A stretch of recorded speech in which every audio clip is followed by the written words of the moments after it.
네, 2021년 6월 4일 이정훈입니다. 오늘의 제목은 환갑 맞은 국정원 환장하겠네, 이렇게 달았습니다. 환갑 맞은 국정원 환장하겠네. 올해 5월 16일이 5.16 60주년이라는 건 제가 이 방송에서 한번 다뤘습니다. 아무도 경축하지 않았죠. 5.18 40주년이 훨씬 더 주목을 끌었습니다. 근데 원래 6월 10일은 국가정보원 창설 60주년입니다. 아마 이날은 그래도 국가정보원이라는 조직은 있으니까 자체 행사는 하겠지만 정치적으로는, 사회적으로는 거의 축하하는 행사가 없을 것으로 저는 예측합니다. 때문에 이 프로를 하나 만들었습니다. 5.16을 일으킨 박정희, 상당히 드라마틱한 사람이죠. 대구사범을 나왔죠. 대구사범 중고등학교 과정이라고 할까요? 거길 나와가지고 문경에서 초등학교, 소학교 선생을 하다가 마음에 안 들어서 만주로 갔습니다. 그때는 뭐 국가 간의 이동이 자유로웠으니까. 그래서 만주군 군관학교에 들어가서 교육을 받고 만주군 소위가 됩니다. 그때 그의 이름은 닭깎기 마사오, 한자로는 고목정웅입니다. 그리고 그는 만주군관학교를 3등으로 졸업했기 때문에 그 성적 우수자들은 일본 육사에 잠시 교환학생으로 보내주는데 그런 혜택도 받았습니다. 그러나 1945년 일본이 미국에 항복하면서 만주국도 해체의 길, 중국에 다시 편입됐기 때문에 막 해방된 조국으로 돌아옵니다. 그리고 특별히 할 게 없었기 때문에 한 발 늦게 한국군이 그때 국방경비대로 창설될 때 바로 들어가지 않고 그 다음에 육사를 만들어서 1기도 아닌 2기로 들어갑니다. 짧게 교육을 받고 바로 장교가 됐죠. 단기간 교육을 받고. 그러나 그는 한국군, 대한민국 국방경비대의 장교보다가는 다른 일에도 열중을 했죠. 그때 조선은 희망이 없는 나라였으니까 남조선노동당 영남유격사령관이라는 그런 타이틀을 갖고 공산주의 활동을 했습니다. 그런 그가 1948년 대한민국을 세우기 위해서 정부를 만들기 위해서 그 전에 먼저 국민대표를 뽑죠. 국회를 만들기 위해서 국회의원을 뽑는 선거를 할 때 제주도에서 반대하는 운동이 일어났습니다. 공산주의자 세력으로 4.3 제주 사건이 일어납니다. 그 4.3 세력이 점점 커졌기 때문에 그들을 진압하기 위해서 여수에 있던 제14연대가 출동하게 됩니다. 근데 그 14연대에서 반란이 일어납니다. 지창수 상사들이 반란을 일으키죠. 그래서 그걸 잡기 위해서 광주에 있는 4연대가 출동했는데 또 4연대의 상당수가 14연대에 편승하면서 그 두 세력이 지리산으로 도망갑니다. 국방경비대 전병력이 투입돼서 이들과 내전을 하게 되죠. 이게 여수 순천 사건입니다. 이 사건을 겪으면서 야, 우리 군내에 빨갱이가 너무 많구나 해서 그걸 조사하는 숙군수사에 들어갑니다. 이때 남노당 영남유격사령관인 박정희가 검거됩니다. 그리고 그는 사형을 구형받습니다. 근데 그의 재질이 남달랐기 때문에 여러 사람, 정일권 또는 백선엽 이런 사람들이 구명운동을 해서 사형되지를 않고 면하게 되죠. 그리고 6번 정보국에서 문관으로 일을 하다가 1950년 6.25 전쟁이 터지니까 예비역을 모두 현역으로 복귀시키는 조치에 따라서 다시 육군 소령으로 들어옵니다. 이때 다시 육군으로 복귀한 사람 중에 한 명이 대위로 들어왔을 겁니다. 47년인가요? 김구 선생을 저격한 안두희도 김구 선생 시해한 이후 스스로 자수해서 감옥에 있다가 전쟁이 일어나면서 현역으로 들어와서 전쟁을 치르면서 장교 생활을 하게 됩니다. 네, 이러한 박정희가 전향을 한 거죠. 전쟁이 끝나고 나서 불과 8년밖에 되지 않은 1961년 군사 쿠데타를 감행해서 집권한 것은 한편의 드라마였습니다. 그리고 그는 정말 대한민국 역사상 유례가 없는 산업화, 경제 대한민국을 만들어냈습니다. 이러한 기적을 만들기 전에 그는 이념 문제를 분명히 정리했는데 그게 무엇이냐? 첫 번째로는 1948년 남노당 요원으로 검거됐을 때 전향을 한 게 첫 번째겠죠. 그러나 그 이후에 그가 군에서 점점 성장할 때도 항상 남노당 출신이라는 빨간 딱지가 따라다녔는데 이게 군사 쿠데타를 하고 집권한 다음에도 시비가 일었어요. 이 문제를 또 한 번 정리합니다. 5.16 성공 채 한 달도 안 된 6월 10일 국가재건 최고회의에서 중앙정보법을 만들어서 중앙정보부를 만든 겁니다. 그래서 원래 6월 10일이 1961년부터 60주년이 지난 딱 환갑이 되는 날입니다. 국정원. 네. 이러한 박정희가 1979년 10월 26일 중정부장인 김재규의 총을 맞고 서거합니다. 중정을 만든 자 중정에 의해서 죽임을 당하는 거죠. 참 드라마틱합니다. 굉장히 드라마틱합니다. 그리고 이 중정은 사라집니다. 박정희가 시해되고 난 다음에 그 다음에 이제 신군부라고 불리는 전두환을 중심으로 한 세력이 집권을 하는데 이들은 바로 중정을 바꿉니다. 국가안전기획부로 바꿉니다. 약칭 안기부. NSP라 그랬죠. National Security Plan. 그렇게 약칭했습니다. 그 NSP가 쭉 활동을 하면서 이제 뭐 이것저것 합니다. 그리고 이제 전두환 정권이 지나가고 난 다음에 노태우 씨가 집권을 하는데 노태우 씨는 전두환 씨의 6.4 11기 동기동창 친구이죠. 굉장히 친구였습니다.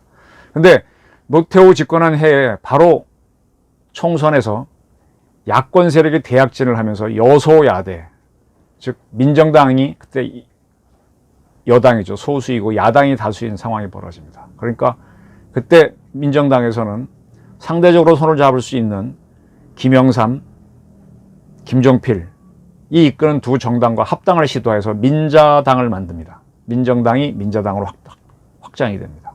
이렇게 해서 여소야대를 깨고 다시 여대야소를 만들고 야당은 김대중당 하나로 축소가 되는 거죠. 그러한 민자당에서 차기 대권 후보로 민정계열이 아닌 김영삼 씨가 떠오릅니다. 그래서 김영삼 씨가 집권을 하는데 이 김영삼 씨는 집권하고 난 다음에 바로 민정계, 신군부 세력들을 탄압하기 시작하죠. 그 이유는 뭐 여러 가지가 있는데 금융실명제를 갑자기 실시하면서 자기가 감춰놨던 대선 잔금, 노태우로 받던 대선 잔금이 터져나오고 하니까 과거사 문제는 다루지 않기로 했다고 한 약속을 어기고 차례차례 이제 신군부 세력을 법정에 세우게 되는 거죠. 그렇게 해서 김영삼 정권이 가다가 신군부 세력이 무너지기 시작하죠. 그리고 김영삼 정권은 IMF 외환위기를 당해서 아주 처절하게 무너집니다. 동시에 준비된 대통령을 주장하는 김대중 씨가 집권을 하는데 그때 김대중 씨는 JP, 김종필 씨를 포섭합니다. 그 YS 정권 때 YS하고 JP가 노무현, 노태우 계와 함께 민주당을 만들어서 YS 대통령을 만들었는데 YS가 또 김종필을 탄압하면서 김종필이 뛰쳐나가게 되죠. 그러한 김종필을 DJ가 잡으면서 DJP 연합을 만들어갖고 IMF 외환위기에 빠진 대한민국 차기 대통령을 하게 됩니다. 이렇게 집권한 김대중 씨는 전두환, 노태우, 김영삼 정권에 존재했던 이 국가안전기획부를 또 바꿉니다. 국가정보원, 지금 이름으로 바꾸죠. NIS, National Intelligence Service로 바꿉니다. 그리고 이제 그때까지는 이 국정원의 모토, 그때까지는 이제 안기부, 중앙정보부 그랬으니까 부였잖아요. 그래서 부훈이 있었습니다. 모토가. 우리는 음지에서 일하고 양지를 지향한다. 굉장히 유명한 모토였죠. 근데 김대중 정권에서 이 조직을 국정원으로 바꾸면서 이 모토를 그때 이제 부훈에서 원훈이라 그러죠. 국정원이니까. 정보는 국력이다 라고 바꿉니다. 참 밋밋한 원훈이 생기죠. 근데 이거 아무리 봐도 정보통신부 뭐 부훈 같지 않습니까? 그래서 그게 싫었는지 그 다음 정권인 노무현 정권 때는 자유와 진리를 향한 무명의 헌신으로 바꿉니다. 무명. 음지의 전사란 얘기죠. 자유와 진리를. 뭐 이게 종교단체입니까? 학교입니까? 뭐 진리와 자유는 연세대학교 교훈이고 고려대학교는 거기에 자유를 하나 더 붙이고 뭐 진리와 자유는 많이 얘기하는데 좀 애매하잖아요. 정보기관이 이런 거 하는 거 아니잖아요. 그래서 또 문제가 돼가지고 박근혜 정부 때 또 바꿉니다. 오직 소리 없는 헌신, 오직 대한민국 수호와 헌신을 위하여. 소리 없는 헌신, 무명의 정사, 음지의 전사라는 얘기죠. 대한민국이란 의 수호와 헌신이라고 하는 분명한 목표를 설정했습니다. 근데 이것도 참 무슨 문학단체 같죠. 예? 무슨 열혈단체가 모여서 구국의 동맹을 만들 때 쓰는 그런 좀 치기 어린 단체 같죠. 때문에 올해 60주년을 맞은 이 올해 다시 국정원 모토를 바꿨답니다. 근데 국정원에서 공개하면 안 된대요. 공개하지 않겠습니다. 박지원 원장이 뭐라고 바꿨는지는 다른 언론들이 취재해서 하도록 제가 남겨놓겠습니다. 자, 이렇게 국정원의 모토가 계속 바뀌어왔다는 것은 국정원의 조직과 성격이 변해왔다는 뜻입니다. 그죠? 이번에 국정원에 바뀐 거는 모토뿐만이 아닙니다. 이전까지의 국정원 배지는 위에 백호, 청룡 이렇게 두 개가 있는 거였는데 이거 다시 옛날 모양으로 별 모양으로 그 다이비드 별, 유대교의 별 같은 모양으로 바뀝니다. 다시 딱 배지도 바뀌고 모토도 바뀌고 이름만 그대로입니다. 이게 왜 바뀌느냐? 이게 성격이 바뀌었다는 얘기예요. 가장 대표적인 게 뭐냐? 이 문재인 정권이 아주 크게 바꿔놨습니다. 작년 내내 권력 기관 개혁이라 그래갖고 검찰, 국정원, 경찰을 대폭 개혁하는 유례 없는 개혁인지 계약인지를 밀어붙였지 않습니까?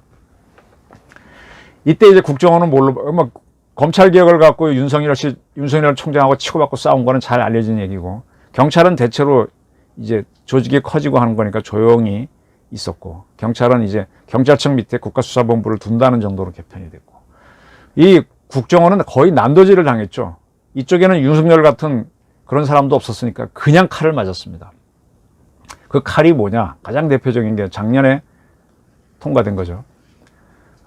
국정원 4급 출신, 제대하기 직전에는 나오기 전에 3급이었다고 하는데, 김병기 씨가 대표 발의한 민주당의 국정원법 개정안이 180석 이상이 민주당 계열이니까 통과시켜버렸죠. 그 법에 따라 국정원은 지금 엄청난 변화를 받고 있습니다. 작년 기준으로 3년 뒤 국정원에 있는 대공 파트를 경찰로 이관하기로 했습니다. 2년 남았습니다. 그래서 지금 처절하게 해체를 당하고 있습니다. 수술대 위에 오른 거죠. 그래서 근데 이 조직은 음지에서 일하고 또 외부 접촉을 금하고 대통령 직속 기관이다 보니까 찍소리도 못하고 그냥 뭉그러지고 있습니다. 그래서 환갑을 맞은 국정원 수술대에 올랐는데 환장하겠다. 제가 이렇게 제목을 달아준 겁니다. 또 국정원이 이제 당한 큰 사건 중에 하나가, 아마 이 중앙정보부를 만들 때부터 그랬던 것 같아요. 하도 오래돼서 설명하기가 좀 힘든데, 청와대가 자기 예산 중 일부를 국정원에 넣어놓고 국정원으로 편성해서 가져다 썼어요. 아주 오래됐습니다. 국정원의 예산은 거의 대부분이 특수활동비입니다. 고정된 급여를 빼고는 거의 100%입니다. 이 특수활동비로 돈을 받는 제가 말씀드렸지만 국정원 직원들은 자기 봉급만큼의 특수활동비를 받습니다. 평소에도. 또 특별한 공작을 하면 더 많이 받고요. 그러다 보니 특수활동비는 국회가 들여다보지 않아요. 때문에 청와대도 거기다 그쪽 예산으로 한 다음에 가져다 쓴 거죠. 이거를 윤석열 씨가 촛불 터지고 난 다음에 특검 만들었을 때 수사팀장 했잖아요. 거기서 윤석열 씨가 이끄는 특검이 이아무개라고 하는 국정원 기조실장을 조사합니다. 근데 그 사람이 특수활동비를 청와대에 줬다라고 진술을 하죠. 그 왜 줬냐 그러니까 설명이 안 됩니다. 근데 그때 윤석열 특검에서는 역대 국정원장들이 자기 자리를 보존하기 위해서 뇌물로 갖다 준 거다라고 기소를 합니다. 그걸 법원이 인정해서 박근혜 정부에서 국정원장 했던 세 사람이 전부 다 뇌물죄로 감옥을 갑니다. 박근혜도 이것 때문에 유죄를 받게 됩니다. 하여간 이 사건으로 해서 국정원에서는 180여 명의 수사를 받았고 20여 명이 구속됐고 전직 국정원장 3명이 전부 다 구속됐습니다. 초토에 보기 드문 초토화를 당한 거죠. 그러니까 찍소리도 못하는 겁니다, 지금. 그래서 검찰은 이런 꼴이 없었기 때문에 윤석열 씨가 총장할 때 어떻게 싸워보기라도 했지만 국정원은 찍소리도 못했습니다. 국정원은 대북 활동을 하잖아요. 두 가지가 있어요, 대북은. 북한으로 침투하는 공작이 있고, 북한에서 보낸 공작원을 막아내는 방첩, 대공이라고 합니다. 두 가지가 있습니다. 근데 지금 북한에서 보낸 간첩을 막고 하는 대공을 하려면은 북한이 여기에 침투시킨 고정간첩을 딱 지켜보면서 누구를 만나는지 지켜보고 어떻게 하는지 지켜봤다가 한 건에 딱 잡는 고첩 공작을 해야 됩니다. 그 다음에 우리 사회에서 옛날 통진당처럼 스스로 생기는 자생적 공산주의 조직이 있습니다. 그런 조직을 지켜보다가 은밀히 수사관이나 또는 에이전트를 침투시켜서 같이 지내게 하면서 서서히 모순을 극대화시켜서 와해시키는 와해 공작도 해야 됩니다. 그 다음에 아까 대북 북한에 침투하는 공작 조직이 입수한 정보하고 탈북자나 간첩 등을 통해서 얻은 정보를 합쳐가지고 북한이 어떻다라는 그런 수집 공작도 해야 됩니다. 이러한 수집 공작, 와해 공작, 침투 공작 또는 고첩 공작의 단연코 1위는 국정원입니다. 국정원 말고도 경찰청 과거의 보안, 지금은 안보수사죠. 그 다음에 기무사의 대공도 합니다. 근데 두 기관은 굉장히 약해요. 오히려 국정원 대공의 하부기관, 보조기관밖에 안 됩니다. 근데 이러한 국정원 대공 파트를 경찰로 보내서 경찰, 과거의 보안이었던 안보수사와 합치라고 합니다. 그러니까 지금 국정원에 있는 대공은 개점 후엽 상태죠. 그죠? 그럼 왜 이렇게 국정원 대공을 때려잡느냐? 이 문재인 정권은 이 대공이 사이버 대공을 하다 보니까 북한의 그 인터넷 조직하고 댓글을 막 다는 싸움을 했어요. 이게 국내 정치 문제를 갖고 하다 보니까 국정원이 국내 정치에 개입했다. 이렇게 몰아붙인 거죠. 댓글 사건으로. 그렇죠? 그래서 국정원을 김병기법으로 해서 대공을 못하게 하고 이거를 경찰로 보내라. 근데 경찰도 개혁을 합니다. 경찰청 밑에 국가수사본부를 만들었어요. 국수본을 만들고 그중에 수사국이 있습니다. 수사국과 별도로 대공사건을 하는 안보수사국을 만듭니다. 이 안보수사국으로 국정원 대공을 앞으로 2년 후에 가야 됩니다. 근데 거기 가서 이제 제대로 활동한다면 되겠죠. 근데 또 문제가 생겼습니다. 민변을 포함한 좌파 단체들이 국가보안법 폐지 국민행동이라는 그런 단체를 만들어서 보안법 폐지 국회 입법 청원 운동을 일으켰습니다. 이 청원에 10만 명 이상의 국민이 30일 안에 동의해 주면은 국회는 이 보안법을 다루는 위원회에서 무조건 이 청원 내용을 심사해야 됩니다. 근데 이미 국회에는 민주당의 민영배 의원, 또 정의당의 강은미 의원이 보안법 폐지 법안을 특별법으로 이미 발의해 놨습니다. 그럼 이러한 법안하고 이 청원이 합쳐져서 국가보안법 폐지 문제를 논의하게 돼서 만약 폐지를 한다면은 경찰청 안보수사국도 필요가 없어져요. 경찰청 안보수사국이나 국정원 대공이나 기무사 대공이나 다 보안법을 토대로 간첩을 잡고 이렇게 하는데 보안법이 없어지면 활동할 근거가 없지 않습니까? 이러면 경찰청 보안수사국은 필요 없고 이건 과로 줄어들어서 경찰청 수사국 밑에 안보과로 들어가면 끝입니다. 이러니까 북한 공산주의자 잡자고 만든 국정원이 환갑을 맞아서 환장하겠네 이러는 겁니다. 웃기죠. 문재인 정권에서 이런 일이 생깁니다.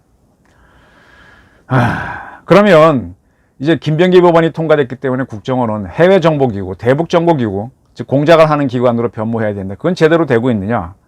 스리슬쩍 물어봤더니 어느 정도 이제 복구를 하고 있답니다. 비밀공작팀들이 가동한답니다. 예산을 기조실이 예산에서 움직인답니다. 근데 그 목적이 뭐냐라고 물으면 그 목적은 김정은 정권 와해, 북한 민주정권 수립 이렇게 가야 되는데 그게 아니고 김정은하고 대화하는 창구를 뚫는 데 주력하고 있대요. 이러니 이게 통일부 아닙니까? 통일부도 원래 박정희가 만든 겁니다. 박정희 정부에서 69년에 만든 건데 이게 북한하고 짝짝꿍 하자고 만든 조직이 아니에요. 북한 붕괴됐을 때 북한을 어떻게 행정적으로 다룰 것인지 통일에 대비한 기구이면서 북한 체제를 연구하는 그런 기구였습니다. 근데 완전히 북한하고 내통하는 기구, 특히 이인영 씨가 가서는 그 모양이 더 돼버렸죠. 어쨌든 지금 국정원 공작 파트는, 대북 공작 파트는 몰 작전, 몰이 MOLE가 두더지잖아요. 모든 공작은 고첩을 심는 걸로 하잖아요. 그래서 고첩을 은어로 몰이라고 합니다. 몰 공작을 하는데 그 목적이 북한과 교류할 거. 몰래 얻은 정보를 가지고 야 니네 이거 부족하니까 우리가 해줄게 이렇게 해서 트는 거죠. 근데 어쨌든 국정원 사람들은 그래도 몰 공작이라도 하니까 실력은 유지되는 거 아니요? 뭐 그러고 있으니 관장하겠다 이겁니다. 자, 대북 공작을 하려면은 세계에서 가장 큰 정보 조직인 CIA의 합조가 굉장히 중요합니다. 그리고 일본에는 조청년이 있고 또 일본도 북한에 대해서 굉장히 많이 연구하기 때문에 일본과의 협조도 필요합니다. 이러한 협조를 하려면 우리 국정원장이 비밀리에 CIA나 일본의 경찰청 또는 뭐 내각조사실 또는 뭐 기타 이런 사람들 비밀리에 만나야 되는데, 지난 3월 21일 문재인 대통령이 미국 가서 조 바이든 미국 대통령을 만났죠. 그리고 26일 날 박지원 국정원장이 미국에 간 게 다 알려졌습니다. 6월 1일 날 귀국한 것도 지금 다 공개됐습니다. 왜? 본인이 공개해버려요. 김유정 저 민주통합당 의원이 페이스북을 하는 모양인데, 그 페이스북에 김유정 전 의원이 뭐라고 썼는데, 여기다 박지원 원장이 어제 DC도 오늘 NY도 B가 1, 2, 3, 4 할 때 5 쓰고 5도다 썼습니다. 우린 어제 DC는 워싱턴 DC죠. 어제의 워싱턴 DC와 오늘의 NY는 뉴욕이죠. 뉴욕에도 비가 온다 이런 말을 단 거예요. 그러니까 사람들이 바로 박지원 국정원장 미국 갔구나 알아버린 거죠. 이건 이렇게 정치인 출신이 국정원장을 하게 되면 이 모양 이 꼴이 됩니다. 자꾸 정치적으로 놀게 돼요. 게다가 지금 국정원은 많은 힘이 있다고 보니까 청와대 각 파트, 지금 대통령이 청와대에 완전 지배한 것도 아니고 대통령은 아바타잖아요. 대통령을 움직이는 모든 세력이 각자가 원하는 사람을 빨대로 박습니다. 누구냐? 자기와 가깝거나 인연이 있는 사람을 진급시켜주면 그 사람이 청와대에 보고하잖아요. 각자 청와대가 국정원의 빨대를 받고 있으니까 국정원에서 하는 일이 다 청와대에 보고됩니다. 국정원에서는요, 청와대도 모르고 국정원장도 모르는 비밀 공작을 해야 되거든요. 국정원은 국정원 원장도 감시해야 되고 대통령도 감시해야 됩니다. 그 사람들이 빨갱이인지 어떻게 알아요? 그러니까 이게 안 됩니다. 지금 우리 군이 개판이 된 게 장성 인사를 올리면은 민정에서 다 바꿔버려요. 그럼 민정에서 바꿔줘서 진급한 군인들은 누구한테 충성해요? 자기 사령관한테 안 하고 청와대에 합니다. 그러니까 정치군이 되는 겁니다. 국정원이 이 모양이 꼴입니다. 그러니까 연이 없는 이들은 가만히 있지만 조금이라도 청와대 누구랑 통할 수 있는 이들은 거기 청와대 가서 뛰어다니고 있어요. 자기 진급하려고. 그러니까 이게 정치 국정원, 정치 정보 조직이 되는 겁니다. 어쨌든 청와대에서 바란 게 있어갖고 이번에 백신을 도입하는 데는 국정원이 역할을 했다고 합니다. 근데 진짜 북한을 와해시키는 공작을 하느냐? 안 한다는 겁니다. 그래서 환갑 맞은 국정원이 환장하겠다는 겁니다. 그리고 이제 검찰은 뭐 문정권이 지금 사정없이 팰라 그러는데 윤석열 총장이 좀 어느 정도 막아줬죠. 그 다음에 김학의 불법 출금 사건이 터져 나왔습니다. 이걸 김학의 불법 출금 사건을 다시 수사하게 만든 거는 검찰청, 대검이 만들었던 검찰 과거사위원회인데 거기서 이걸 드라이브 걸었어요. 근데 그게 안 됐습니다. 근데 문 대통령이 다시 하라 그랬다가 지금 불법으로 출국 금지한 게 드러나서 지금 자기 모순에 걸렸습니다. 그래갖고 이제 문 대통령 자신도 살아야 되고 자기 지시대로 움직였던 사람을 또 보호하려고 하니까 지금 얽히설켜 버렸는데, 국정원에 갔던 과거사위원회는 막 한 방에 작살을 내버렸어요. 그때 바로 윤석열 씨 특검이 수사에 들어가서 같이 작살을 내니까 칙소리도 못한 겁니다.